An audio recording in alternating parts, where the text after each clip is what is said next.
ಓಂ ಶಾಂತಿ. ಇಂದಿನ ದಿನಾಂಕ 10/2/2026. ಪ್ರಾರ್ಥ ಮುರುಳಿ ಬಾಪ್ ತಾದ ಮಧುಬನ. ಮಧುರ ಮಕ್ಕಳೇ, ಭಗವಂತ ನಿಮ್ಮ ಮಿತ್ರನಾಗಿದ್ದಾರೆ, ರಾವಣನು ಶತ್ರುವಾಗಿದ್ದಾನೆ. ಆದ್ದರಿಂದ ನೀವು ಖುದಾನನ್ನು ಪ್ರೀತಿ ಮಾಡುತ್ತೀರಿ ಮತ್ತು ರಾವಣನನ್ನು ಸುಡುತ್ತೀರಿ. ಪ್ರಶ್ನೆ: ಯಾವ ಮಕ್ಕಳಿಗೆ ಅನೇಕರ ಆಶೀರ್ವಾದಗಳು ಸ್ವತಃವಾಗಿ ಸಿಗುತ್ತಾ ಇರುತ್ತವೆ? ಉತ್ತರ: ಯಾವ ಮಕ್ಕಳು ನೆನಪಿನಲ್ಲಿದ್ದು ತಾವು ಪವಿತ್ರರಾಗುತ್ತಾರೆ ಮತ್ತು ಅನ್ಯರನ್ನು ತಮ್ಮ ಸಮಾನ ಮಾಡಿಕೊಳ್ಳುತ್ತಾರೆ, ಅವರಿಗೆ ಅನೇಕರ ಆಶೀರ್ವಾದ ಸಿಗುತ್ತದೆ. ಅವರು ಬಹಳ ಶ್ರೇಷ್ಠ ಪದವಿಯನ್ನು ಪಡೆಯುತ್ತಾರೆ. ತಂದೆಯು ನೀವು ಮಕ್ಕಳಿಗೆ ಶ್ರೇಷ್ಠರಾಗುವ ಒಂದೇ ಶ್ರೀಮತವನ್ನು ಕೊಡುತ್ತಾರೆ. ಮಕ್ಕಳೇ, ಯಾವುದೇ ದೇಹದಾರಿಯನ್ನು ನೆನಪು ಮಾಡದೆ ನನ್ನನ್ನು ನೆನಪು ಮಾಡಿ. ಗೀತೆ. ಕೊನೆಗೂ ಆ ದಿನ ಇಂದು ಬಂದಿತು. ಓಂ ಶಾಂತಿ. ಓಂ ಶಾಂತಿಯ ಅರ್ಥವನ್ನಂತೂ ಆತ್ಮಿಕ ತಂದೆಯು ಆತ್ಮಿಕ ಮಕ್ಕಳಿಗೆ ತಿಳಿಸಿದ್ದಾರೆ. ಓಂ ಎಂದರೆ ನಾನು ಆತ್ಮನಾಗಿದ್ದೇನೆ ಮತ್ತು ಇದು ನನ್ನ ಶರೀರವಾಗಿದೆ. ಆತ್ಮವು ಕಣ್ಣಿಗೆ ಕಾಣಿಸುವುದಿಲ್ಲ. ಆತ್ಮದಲ್ಲಿಯೇ ಒಳ್ಳೆಯ ಹಾಗೂ ಕೆಟ್ಟ ಸಂಸ್ಕಾರವಿರುತ್ತದೆ. ಆತ್ಮದಲ್ಲಿಯೇ ಮನಸ್ಸು, ಬುದ್ಧಿ ಇದೆ. ಶರೀರದಲ್ಲಿ ಬುದ್ಧಿ ಇಲ್ಲ. ಮುಖ್ಯವಾದುದು ಆತ್ಮವಾಗಿದೆ. ಶರೀರವಂತೂ ನನ್ನದಾಗಿದೆ.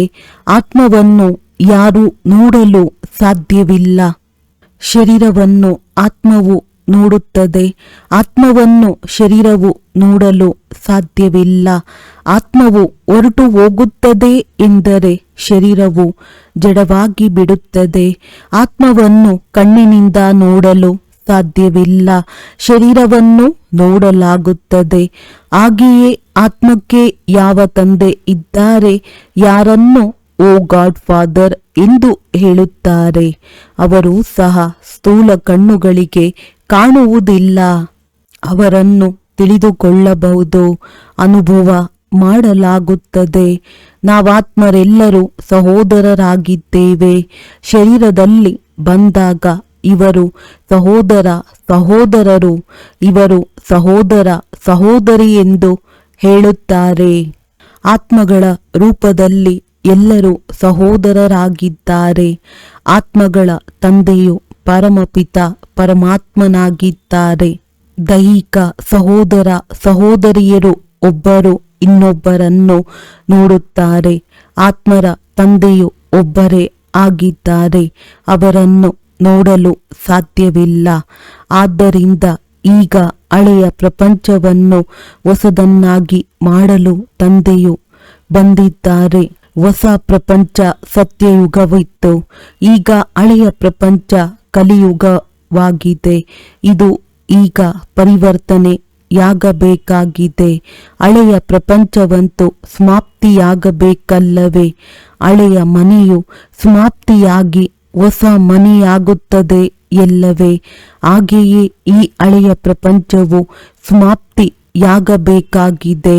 ಸತ್ಯಯುಗದ ನಂತರ ತ್ರೇತ, ದ್ವಾಪರ, ಕಲಿಯುಗ. ಪುನಃ ಸತ್ಯಯುಗವು ಖಂಡಿತ ಬರಬೇಕಾಗಿದೆ. ವಿಶ್ವದ ಚರಿತ್ರೆ ಭೂಗೋಳವು ಪುನರಾವರ್ತನೆಯಾಗುವುದು. ಸತ್ಯಯುಗದಲ್ಲಿ ದೇವಿ ದೇವತೆಗಳ ರಾಜ್ಯವಿರುತ್ತದೆ. ಸೂರ್ಯ ವಂಶಿ ಮತ್ತು ಚಂದ್ರ ವಂಶಿ. ಲಕ್ಷ್ಮೀ ನಾರಾಯಣರ ರಾಜಧಾನಿಗೆ ಸೂರ್ಯವಂಶಿ ಎಂತಲೂ, ರಾಮ ಸೀತೆಯರ ರಾಜಧಾನಿಗೆ ಚಂದ್ರವಂಶಿ ಎಂತಲೂ ಹೇಳಲಾಗುತ್ತದೆ. ಇದು ಸಹಜವಲ್ಲವೇ? ಮತ್ತೆ ದ್ವಾಪರ ಕಲಿಯುಗದಲ್ಲಿ ಅನ್ಯ ಧರ್ಮದವರು ಬರುತ್ತಾರೆ.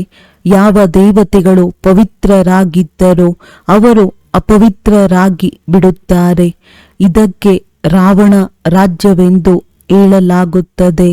ರಾವಣನನ್ನು ವರ್ಷ ವರ್ಷವೂ ಸುಡುತ್ತಾ ಬರುತ್ತಾರೆ.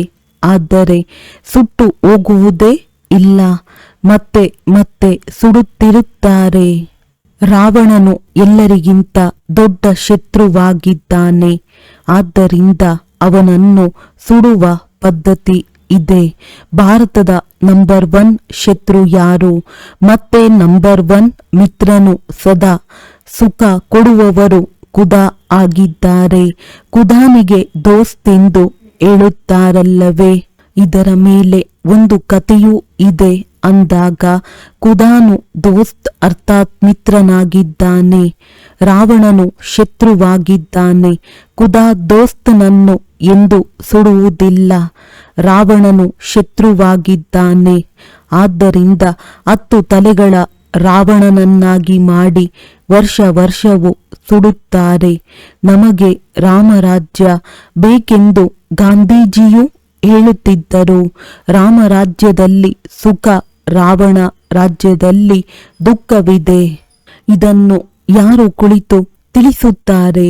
ಪತಿತ ಪಾವನ ತಂದೆ ಶಿವನು ತಂದೆ, ಬ್ರಹ್ಮನು ದಾದಾ ಆಗಿದ್ದಾರೆ.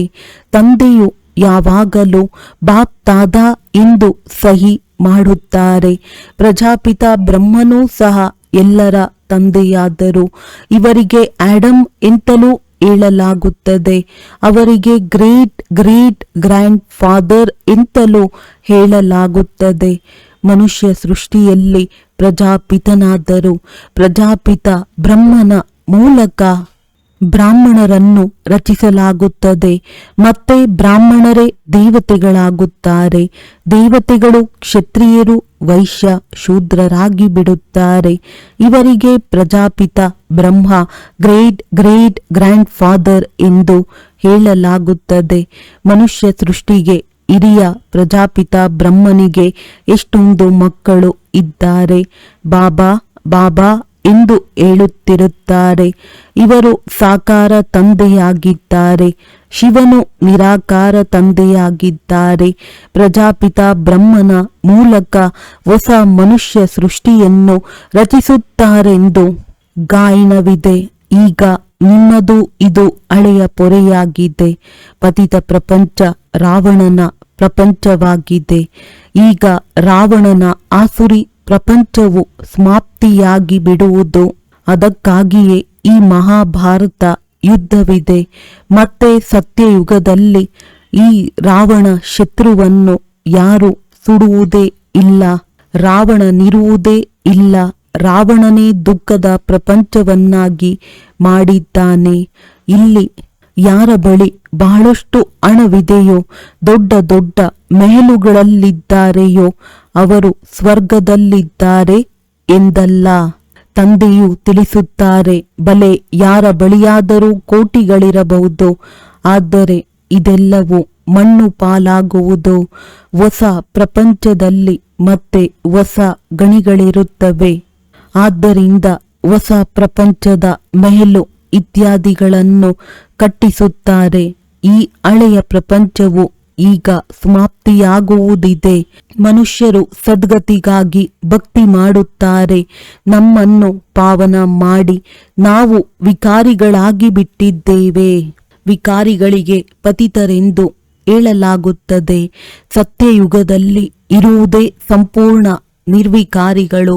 ಅಲ್ಲಿ ಮಕ್ಕಳು ಯೋಗಬಲದಿಂದ ಜನ್ಮ ಪಡೆಯುತ್ತಾರೆ. ಅಲ್ಲಿ ವಿಕಾರವಿರುವುದಿಲ್ಲ.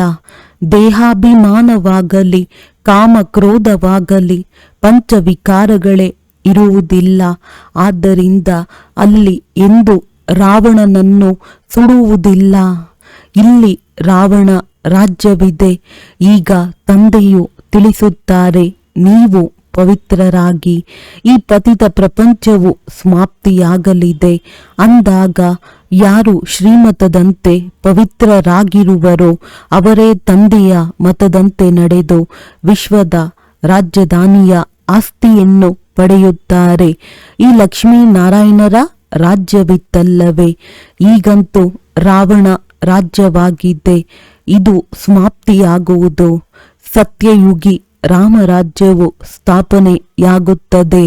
ಸತ್ಯಯುಗದಲ್ಲಿ ಬಹಳ ಕೆಲವರೇ ಮನುಷ್ಯರಿರುತ್ತಾರೆ.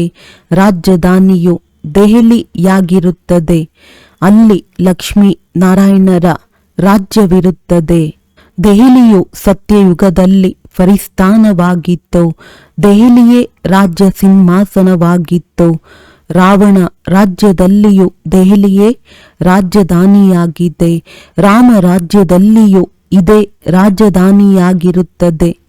ಆದರೆ ರಾಮ ರಾಜ್ಯದಲ್ಲಂತೂ ವಜ್ರ ವೈಡೂರ್ಯಗಳ ಮೆಹಲುಗಳಿತ್ತು, ಅಪಾರ ಸುಖವಿತ್ತು. ಈಗ ತಂದೆಯು ತಿಳಿಸುತ್ತಾರೆ, ನೀವು ವಿಶ್ವದ ರಾಜ್ಯವನ್ನು ಕಳೆದುಕೊಂಡಿದ್ದೀರಿ. ಪುನಃ ನಾನು ನಿಮಗೆ ಕೊಡುತ್ತೇನೆ. ನೀವು ನನ್ನ ಮತದಂತೆ ನಡೆಯಿರಿ. ಶ್ರೇಷ್ಠರಾಗಬೇಕೆಂದರೆ ಕೇವಲ ನನ್ನನ್ನು ನೆನಪು ಮಾಡಿ, ಮತ್ಯಾವುದೇ ದೇಹದಾರಿಯನ್ನು ನೆನಪು ಮಾಡಬೇಡಿ. ತನ್ನನ್ನು ಆತ್ಮನೆಂದು ತಿಳಿದು ತಂದೆಯಾದ ನನ್ನನ್ನು ನೆನಪು ಮಾಡಿದರೆ ತಮೋಪ್ರಧಾನರಿಂದ ಸತೋಪ್ರಧಾನರಾಗುತ್ತೀರಿ. ನೀವು ನನ್ನ ಬಳಿಗೆ ಬಂದು ಬಿಡುತ್ತೀರಿ. ನನ್ನ ಕೊರಳಿನ ಮಾಲೆಯಾಗಿ ನಂತರ ವಿಷ್ಣುವಿನ ಮಾಲೆಯಾಗುತ್ತೀರಿ. ಮಾಲೆಯಲ್ಲಿ ಮೇಲೆ ನಾನು ಇದ್ದೇನೆ, ನಂತರ ಇಬ್ಬರು ಬ್ರಹ್ಮ ಸರಸ್ವತಿ ಇದ್ದಾರೆ. ಅವರೇ ಸತ್ಯಯುಗದ ಮಹಾರಾಜ ಮಹಾರಾಣಿಯಾಗುತ್ತಾರೆ. ನಂತರ ಯಾರು ನಂಬರ್ ವಾರ್ ಸಿಂಹಾಸನದ ಮೇಲೆ ಕುಳಿತುಕೊಳ್ಳುವರೋ ಅವರ ಮಾಲೆ ಇದೆ. ನಾನು ಭಾರತವನ್ನು ಈ ಬ್ರಹ್ಮ ಸರಸ್ವತಿ ಮತ್ತು ಬ್ರಾಹ್ಮಣರ ಮೂಲಕ ಸ್ವರ್ಗವನ್ನಾಗಿ ಮಾಡುತ್ತೇನೆ. ಯಾರು ಪರಿಶ್ರಮ ಪಡುವರೋ ಅವರದ್ದೇ ಮತ್ತೆ ನೆನಪಾರ್ಥವಾಗುತ್ತದೆ. ಪರಮಧಾಮದಲ್ಲಿ ರುದ್ರಮಾಲೆ, ನಂತರ ಸತ್ಯಯುಗದಲ್ಲಿ ವಿಷ್ಣುವಿನ ಮಾಲೆಯಾಗುತ್ತದೆ. ರುದ್ರಮಾಲೆಯು ಆತ್ಮಗಳ ಮಾಲೆಯಾಗಿದೆ ಮತ್ತು ವಿಷ್ಣುವಿನ ಮಾಲೆಯು ಮನುಷ್ಯರ ಮಾಲೆಯಾಗಿದೆ. ಆತ್ಮಗಳಿರುವ ಸ್ಥಾನವು ನಿರಾಕಾರ ಪರಮಧಾಮವಾಗಿದೆ. ಅದಕ್ಕೆ ಬ್ರಹ್ಮಾಂಡವೆಂದು ಹೇಳುತ್ತಾರೆ. ಆತ್ಮವೇನು ಅಂಡಾಕಾರವಾಗಿಲ್ಲ. ಆತ್ಮವು ಬಿಂದು ಮಾದರಿಯಾಗಿದೆ. ನಾವೆಲ್ಲ ಆತ್ಮರು ಆ ಮಧುರ ಮನೆಯ ನಿವಾಸಿಗಳಾಗಿದ್ದೇವೆ. ತಂದೆಯ ಜೊತೆ ನಾವಾತ್ಮಗಳಿರುತ್ತೇವೆ. ಅದು ಮುಕ್ತಿಧಾಮವಾಗಿದೆ. ಮನುಷ್ಯರೆಲ್ಲರೂ ಮುಕ್ತಿಧಾಮಕ್ಕೆ ಹೋಗಬೇಕೆಂದು ಬಯಸುತ್ತಾರೆ. ಆದರೆ ಯಾರೊಬ್ಬರೂ ಹಿಂತಿರುಗಿ ಹೋಗಲು ಸಾಧ್ಯವಿಲ್ಲ. ಎಲ್ಲರೂ ಪಾತ್ರದಲ್ಲಿ ಬರಲೇಬೇಕಾಗಿದೆ. ಅಲ್ಲಿಯವರೆಗೆ ತಂದೆಯು ನಿಮ್ಮನ್ನು ತಯಾರು ಮಾಡುತ್ತಿರುತ್ತಾರೆ. ನೀವು ತಯಾರಾಗಿ ಬಿಟ್ಟರೆ ಮತ್ತೆ ಯಾರೆಲ್ಲ ಆತ್ಮರಿದ್ದಾರೆಯೋ ಅವರೆಲ್ಲರೂ ಬಂದು ಬಿಡುವರು. ನಂತರ ಸಮಾಪ್ತಿ. ನೀವು ಹೋಗಿ ಹೊಸ ರಾಜ್ಯದಲ್ಲಿ ರಾಜ್ಯಭಾರ ಮಾಡುತ್ತೀರಿ. ನಂತರ ನಂಬರ್ ವಾರ್ ಚಕ್ರವು ನಡೆಯುವುದು. ಕೊನೆಗೂ ಆ ದಿನ ಇಂದು ಬಂದಿತು ಎಂಬುದನ್ನು ಗೀತೆಯಲ್ಲಿ ಕೇಳಿದ್ದೀರಲ್ಲವೇ? ನಿಮಗೆ ತಿಳಿದಿದೆ. ಭಾರತವಾಸಿಗಳೆಲ್ಲರೂ ಈಗ ನರಕವಾಸಿಗಳಾಗಿದ್ದಾರೆ. ಅವರೇ ಪುನಃ ಸ್ವರ್ಗವಾಸಿಗಳಾಗುತ್ತಾರೆ. ಉಳಿದೆಲ್ಲ ಆತ್ಮರು ಶಾಂತಿಧಾಮದಲ್ಲಿ ಹೊರಟು ಹೋಗುವರು. ಬಹಳ ಕಡಿಮೆ ತಿಳಿಸಿಕೊಡಬೇಕು. ತಂದೆ ಮತ್ತು ಆಸ್ತಿ. ಆತ್ಮಕ್ಕೆ ಆಸ್ತಿಯು ಸಿಕ್ಕಿಬಿಡುತ್ತದೆ. ಈಗ ತಂದೆಯು ತಿಳಿಸುತ್ತಾರೆ, ನಾನು ಅದೇ ರಾಜ್ಯವನ್ನು ಪುನಃ ಸ್ಥಾಪನೆ ಮಾಡುತ್ತೇನೆ. ನೀವು 84 ಜನ್ಮಗಳನ್ನು ಭೋಗಿಸಿ ಈಗ ಪತಿತರಾಗಿ ಬಿಟ್ಟಿದ್ದೀರಿ. ರಾವಣನು ಪತಿತರನ್ನಾಗಿ ಮಾಡಿದ್ದಾನೆ. ಮತ್ತೆ ಯಾರು ಪಾವನ ಮಾಡುತ್ತಾರೆ? ಭಗವಂತ. ಯಾರಿಗೆ ಪತಿತ ಪಾವನನೆಂದು ಹೇಳುತ್ತೀರಿ? ಹೇಗೆ ನೀವು ಪತಿತರಿಂದ ಪಾವನರು, ಪಾವನರಿಂದ ಪತಿತರಾಗುತ್ತೀರಿ? ಅದೆಲ್ಲ ಚರಿತ್ರೆ, ಭೂಗೋಳವು ಪುನರಾವರ್ತನೆಯಾಗುವುದು. ಈ ವಿನಾಶವು ಇರುವುದೇ ಇದಕ್ಕಾಗಿ. ಬ್ರಹ್ಮನ ಆಯಸ್ಸು ಶಾಸ್ತ್ರಗಳಲ್ಲಿ 100 ವರ್ಷಗಳಿವೆ ಎಂದು ಹೇಳುತ್ತಾರೆ. ಇವರು ಬ್ರಹ್ಮನಾಗಿದ್ದಾರೆ. ಇವರಲ್ಲಿ ತಂದೆಯು ಕುಳಿತು ಆಸ್ತಿಯನ್ನು ಕೊಡುತ್ತಾರೆ. ನಂತರ ಇವರ ಶರೀರವು ಬಿಟ್ಟು ಹೋಗುವುದು. ಆತ್ಮಗಳಿಗೆ ಆತ್ಮಗಳ ತಂದೆಯು ಕುಳಿತು ತಿಳಿಸಿಕೊಡುತ್ತಾರೆ. ಮನುಷ್ಯರು ಮನುಷ್ಯರನ್ನು ಪಾವನ ಮಾಡಲು ಸಾಧ್ಯವಿಲ್ಲ. ದೇವತೆಗಳೆಂದು ವಿಕಾರದಿಂದ ಜನ್ಮ ಪಡೆಯುವುದಿಲ್ಲ. ಪುನರ್ಜನ್ಮವನ್ನಂತೂ ಎಲ್ಲರೂ ತೆಗೆದುಕೊಳ್ಳುತ್ತಾ ಬರುತ್ತಾರಲ್ಲವೇ. ಅದೃಷ್ಟವು ಬೆಳಗಲಿ ಎಂದು ತಂದೆಯು ಎಷ್ಟು ಚೆನ್ನಾಗಿ ತಿಳಿಸುತ್ತಾರೆ.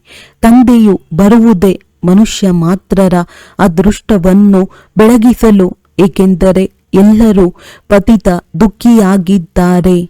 ತ್ರಾಹಿ ತ್ರಾಹಿ ಎನ್ನುತ್ತಾ ವಿನಾಶವಾಗಿ ಬಿಡುತ್ತಾರೆ. ಆದ್ದರಿಂದ ತಂದೆಯು ತಿಳಿಸುತ್ತಾರೆ, ತ್ರಾಹಿ ತ್ರಾಹಿ ಎನ್ನುವುದಕ್ಕೆ ಮೊದಲೇ ಬೇಅದ್ದಿನ ತಂದೆಯಾದ ನನ್ನಿಂದ ಆಸ್ತಿಯನ್ನು ತೆಗೆದುಕೊಳ್ಳಿ. ಈ ಪ್ರಪಂಚದಲ್ಲಿ ಏನೆಲ್ಲವನ್ನು ನೋಡುತ್ತಿದ್ದೀರೋ ಇದೆಲ್ಲವೂ ಸಮಾಪ್ತಿಯಾಗಬೇಕಾಗಿದೆ. ಭಾರತದ ಉತ್ಥಾನ ಮತ್ತು ಪತನ ಇದರದ್ದೇ ಆಟವಾಗಿದೆ. ಸ್ವರ್ಗದಲ್ಲಿ ಯಾರು ಯಾರು ರಾಜ್ಯ ಮಾಡುತ್ತಾರೆ ಎಂಬುದನ್ನು ತಂದೆಯೇ ತಿಳಿಸುತ್ತಾರೆ. ಭಾರತದ ಉತ್ಥಾನವಿದ್ದಾಗ ದೇವತೆಗಳ ರಾಜ್ಯ, ಭಾರತದ ಪತನವೆಂದರೆ ರಾವಣ ರಾಜ್ಯವಾಗುತ್ತದೆ. ಈಗ ಹೊಸ ಪ್ರಪಂಚವಾಗುತ್ತಿದೆ. ತಂದೆಯಿಂದ ಹೊಸ ಪ್ರಪಂಚದ ಆಸ್ತಿಯನ್ನು ತೆಗೆದುಕೊಳ್ಳಲು ಓದುತ್ತಿದ್ದೀರಿ. ಎಷ್ಟು ಸಹಜವಾಗಿದೆ. ಇದು ಮನುಷ್ಯರಿಂದ ದೇವತೆಗಳಾಗುವ ವಿದ್ಯೆಯಾಗಿದೆ. ಇದನ್ನು ಸಹ ಚೆನ್ನಾಗಿ ತಿಳಿದುಕೊಳ್ಳಬೇಕಾಗಿದೆ. ಯಾವ ಯಾವ ಧರ್ಮದವರು ಯಾವಾಗ ಬರುತ್ತಾರೆ? ದ್ವಾಪರದ ನಂತರವೇ ಅನ್ಯ ಧರ್ಮದವರೆಲ್ಲರೂ ಬರುತ್ತಾರೆ. ಮೊದಲು ಸುಖವನ್ನನುಭವಿಸುತ್ತಾರೆ, ನಂತರ ದುಃಖ. ಈ ಇಡೀ ಚಕ್ರವನ್ನು ಬುದ್ಧಿಯಲ್ಲಿ ಕೂರಿಸಬೇಕಾಗಿದೆ. ಇದರಿಂದ ನೀವು ಚಕ್ರವರ್ತಿ, ಮಹಾರಾಜ, ಮಹಾರಾಣಿಯಾಗುತ್ತೀರಿ. ಕೇವಲ ತಂದೆ ಮತ್ತು ಆಸ್ತಿಯನ್ನು ತಿಳಿದುಕೊಳ್ಳಬೇಕಾಗಿದೆ. ಈಗ ವಿನಾಶವಂತೂ ಖಂಡಿತ ಆಗುತ್ತದೆ. ಇಷ್ಟೊಂದು ಒಡೆದಾಟಗಳಾಗುವುದು. ಆ ಸಮಯದಲ್ಲಿ ವಿದೇಶದಿಂದ ಹಿಂತಿರುಗಿ ಬರುವುದಕ್ಕೂ ಸಾಧ್ಯವಾಗುವುದಿಲ್ಲ. ಆದ್ದರಿಂದ ತಂದೆಯು ತಿಳಿಸುತ್ತಾರೆ, ಭಾರತ ಭೂಮಿಯೇ ಎಲ್ಲದಕ್ಕಿಂತ ಉತ್ತಮ ಭೂಮಿಯಾಗಿದೆ. ಯಾವಾಗ ಬಲವಾದ ಯುದ್ಧವಾಗುವುದೋ ಆಗ ಅಲ್ಲಿನವರು ಅಲ್ಲಿಯೇ ಉಳಿದು ಬಿಡುತ್ತಾರೆ. 50-60 ಲಕ್ಷ ರೂಪಾಯಿಗಳನ್ನು ಕೊಟ್ಟರೂ ಸಹ ಬರಲು ಕಷ್ಟವಾಗುತ್ತದೆ. ಭಾರತ ಭೂಮಿಯು ಎಲ್ಲದಕ್ಕಿಂತ ಉತ್ತಮವಾಗಿದೆ. ಇಲ್ಲಿ ತಂದೆಯು ಬಂದು ಅವತರಿತರಾಗುತ್ತಾರೆ. ಶಿವ ಜಯಂತಿಯನ್ನು ಇಲ್ಲಿಯೇ ಆಚರಣೆ ಮಾಡಲಾಗುತ್ತದೆ. ಕೇವಲ ಕೃಷ್ಣನ ಹೆಸರನ್ನು ಹಾಕಿರುವುದರಿಂದ ಮಹಿಮೆಯೆಲ್ಲವೂ ಸಮಾಪ್ತಿಯಾಗಿ ಬಿಟ್ಟಿದೆ. ಸರ್ವ ಮನುಷ್ಯ ಮಾತ್ರರ ಮುಕ್ತಿದಾತನು ಇಲ್ಲಿಯೇ ಬಂದು ಅವತರಣೆ ಮಾಡುತ್ತಾರೆ. ಶಿವ ಜಯಂತಿಯನ್ನು ಇಲ್ಲಿಯೇ ಆಚರಿಸುತ್ತಾರೆ. ಪರಮಪಿತ ಪರಮಾತ್ಮನೇ ಬಂದು ಮುಕ್ತಗೊಳಿಸುತ್ತಾರೆ. ಅಂದ ಮೇಲೆ ಇಂತಹ ತಂದೆಗೆ ನಮಸ್ಕಾರ ಮಾಡಬೇಕು. ಅವರ ಜಯಂತಿಯನ್ನೇ ಆಚರಿಸಬೇಕು. ಆ ತಂದೆಯು ಈ ಭಾರತದಲ್ಲಿಯೇ ಬಂದು ಎಲ್ಲರನ್ನು ಪಾವನರನ್ನಾಗಿ ಮಾಡುತ್ತಾರೆ. ಅಂದ ಮೇಲೆ ಇದು ಎಲ್ಲದಕ್ಕಿಂತ ದೊಡ್ಡ ತೀರ್ಥ ಸ್ಥಾನವಾಯಿತು. ಎಲ್ಲರನ್ನು ದುರ್ಗತಿಯಿಂದ ಬಿಡಿಸಿ ಸದ್ಗತಿಯನ್ನು ಕೊಡುತ್ತಾರೆ. ಈ ನಾಟಕವು ಮಾಡಲ್ಪಟ್ಟಿದೆ. ಈಗ ನೀವಾತ್ಮಗಳು ತಿಳಿದುಕೊಂಡಿದ್ದೀರಿ. ನಮ್ಮ ತಂದೆಯು ನಮಗೆ ಈ ಶರೀರದ ಮೂಲಕ ಈ ರಹಸ್ಯವನ್ನು ತಿಳಿಸುತ್ತಿದ್ದಾರೆ. ನಾವಾತ್ಮಗಳು ಈ ಶರೀರದ ಮೂಲಕ ಕೇಳಿಸಿಕೊಳ್ಳುತ್ತೇವೆ. ಆತ್ಮ ಅಭಿಮಾನಿಯಾಗಬೇಕಾಗಿದೆ. ತಮ್ಮನ್ನು ಆತ್ಮನೆಂದು ತಿಳಿದು ತಂದೆಯನ್ನು ನೆನಪು ಮಾಡಿದಾಗಲೇ ತುಕ್ಕು ಕಳೆಯುತ್ತಾ ಹೋಗುವುದು ಮತ್ತು ಪವಿತ್ರರಾಗಿ ನೀವು ತಂದೆಯ ಬಳಿ ಬಂದು ಬಿಡುತ್ತೀರಿ.